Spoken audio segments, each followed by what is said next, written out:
detalle algunos conceptos que estuvimos trabajando en clases anteriores de ciencias sociales, para darle un cierre al tema y para relacionarlo con lo que hemos visto anteriormente y con lo que veremos próximamente.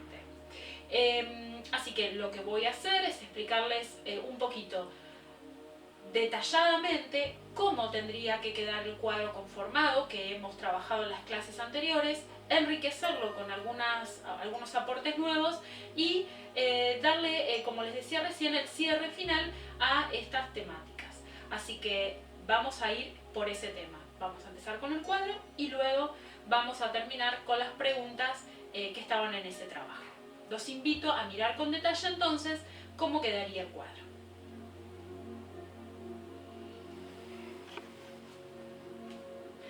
Bien, vamos entonces a ir precisamente al cuadro que les estaba hablando, que corresponde al trabajo que nosotros habíamos hecho, que tenía que ver con Manuel Belgrano en la época de las revoluciones.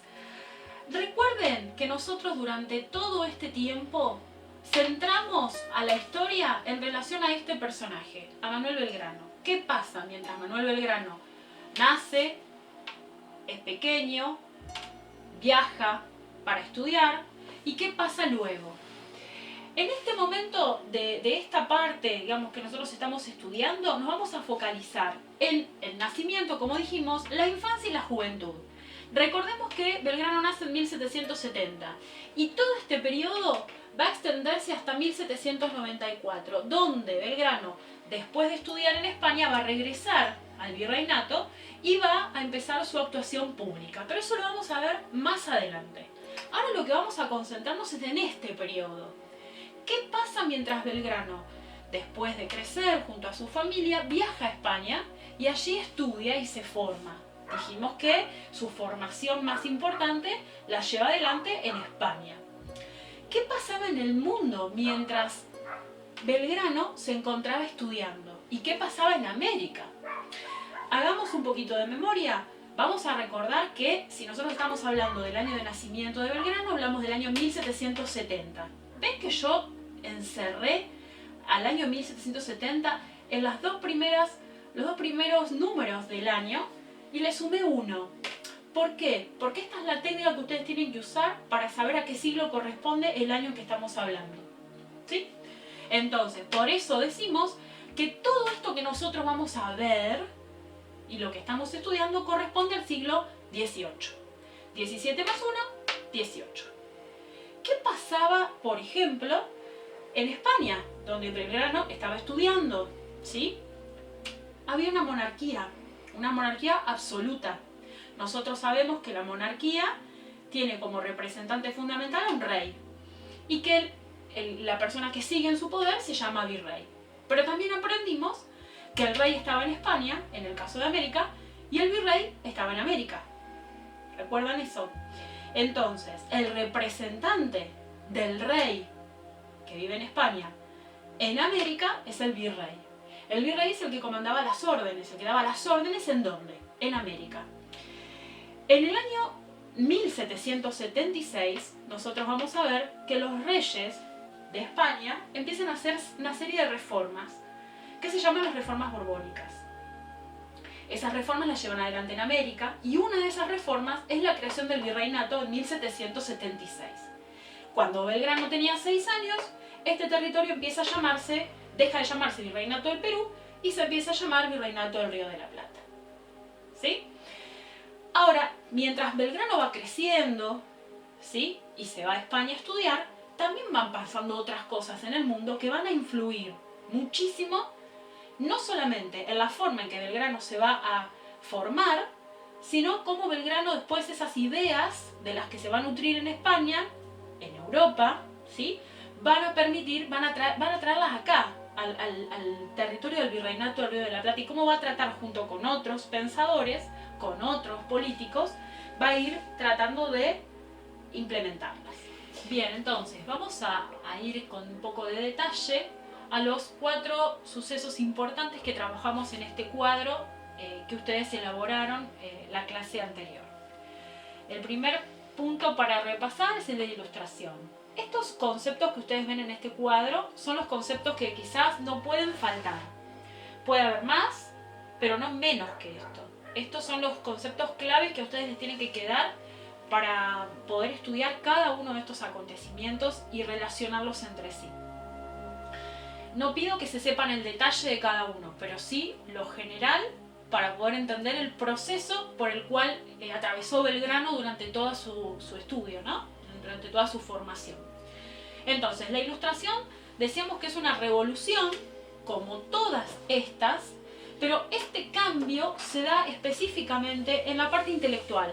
¿Por qué? Porque los políticos, los filósofos, los intelectuales de esa época consideraban que la razón era lo importante, que había que dejar de lado todo lo que tenía que ver con las creencias religiosas y darle una fuerte impronta, darle un fuerte interés al conocimiento.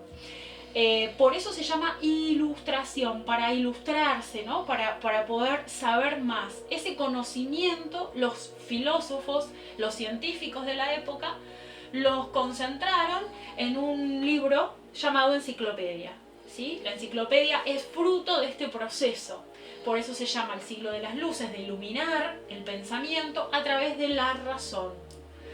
Es muy importante que también sepan que este proceso no se inicia en el siglo XVIII, se inicia antes y que perdura después del siglo XVIII, pero que quizás el siglo de las luces, el siglo XVIII es el siglo más potente, ¿sí? Que con más fuerza se da todo este periodo de pensamiento. Luego vamos a hablar de la independencia de Estados Unidos. Ya no hablamos de Europa, volvemos a América, en este caso América del Norte, en donde en el año 1776, el mismo año en donde se produce la reforma borbónica y se crea el Virreinato del Río de la Plata, siglo XVIII, las 13 colonias que habían sido colonizadas por Inglaterra después de una larga lucha de muchos años, logran independizarse y se transforman en lo que hoy conocemos en Estados Unidos. Es una revolución, es un cambio, pero que se hace el foco específicamente ya no en lo intelectual como acá, sino en lo político. El foco de esta revolución se da en un cambio en el orden político, ¿sí? Ese cambio de origen político va a desencadenar que estos colonos logren la independencia de Inglaterra y logren defender sus derechos y formar lo que sería una constitución, ¿sí? Recordemos que la constitución es una ley fundamental que tienen todos los países. Cada país tiene una ley fundamental que determina los derechos y las obligaciones de los ciudadanos. Entonces es muy importante, es un paso muy importante. Ya no hay rey, ¿sí? Ya no hay rey, por eso ya no hay monarquía. Esto cae en este periodo, en Estados Unidos. Algo parecido en cuanto a que es una revolución de índole política, que también va a atravesar lo social, lo económico, por supuesto, pero que empieza siendo más política, es la Revolución Francesa, que se genera en Francia en el año 1789. Otra vez, ¿ven? Siglo XVIII. Esta revolución, que tiene una impronta muy grande desde lo político, que es fuertemente política, va a generar cambios, ¿sí? Va a generar cambios muy grandes en los franceses, que van a hablar de 3 elementos o de 3 palabras que lo van a identificar para toda la humanidad: libertad, igualdad y fraternidad. En donde ya la libertad va a tener que ver en la forma de gobierno, ¿sí? La igualdad, ¿sí? Ante la ley, todos van a ser iguales ante la ley, o es lo que van a querer, y la fraternidad entre los pueblos. También ellos, como decíamos hoy, van a lograr conformar o sancionar una constitución, que va a ser la norma, la ley por la cual ellos se van a regir, se van a gobernar. Y fundamentalmente, acá también va a pasar lo mismo. Cae el rey, cae la monarquía, y ustedes, si recuerdan, en el video que vieron para poder armar este cuadro, el rey termina muriendo. ¿Por qué? ¿Por qué lo matan al rey? Porque creía que él era más importante que la Constitución, y en realidad no es así. Nadie es más importante que la Constitución, que es precisamente lo que permite esto: la libertad, la igualdad y la fraternidad en este caso el pueblo francés. Como consecuencia de esta Revolución Francesa, que también dura un proceso bastante largo, no es que sucede solamente en un día, sino que se va generando durante el paso del tiempo, se van a sancionar la Declaración de los Derechos del Hombre y del Ciudadano. La Declaración de los Derechos del Hombre y del Ciudadano es algo que le queda a todo el mundo a partir de esta revolución, ¿sí? Es algo que de alguna manera es como un regalo que a partir de esta Revolución Francesa nos queda a toda la humanidad. Y por último, vamos a hablar de otro proceso, también largo, extenso: cambio. Acá el cambio no se va a dar, no va a ser específicamente de orden político, sino va a ser una revolución económica, social y, fíjense en esto, tecnológica. ¿Por qué? Porque Inglaterra se va a expandir tanto, va a lograr gran crecimiento. En su rivalidad con Francia va a lograr sobreponerse y distinguirse. Y vamos a ver que a partir de 1750, también dentro del siglo XVIII, va a empezar a desarrollar cada vez más todo va a desarrollar máquinas, ¿sí? Todo tipo de maquinaria que va a permitir reemplazar la mano de obra, la mano del hombre, por la máquina. Entonces vamos a ver que va a empezar a generarse también el traslado de las personas que trabajaban en el campo a las fábricas donde estaban estas máquinas. ¿Para qué? Para producir determinadas mercaderías. Entonces Inglaterra empieza a producir al estar las máquinas, al haber máquinas, con una mayor velocidad y una mayor cantidad de productos. Todo esto va a llevar a que haya, como ustedes ven, un gran cambio, grandes avances y grandes cambios en todo el mundo. Porque si bien estos sucesos ocurren en lugares específicos, van a darse a conocer a todo el mundo.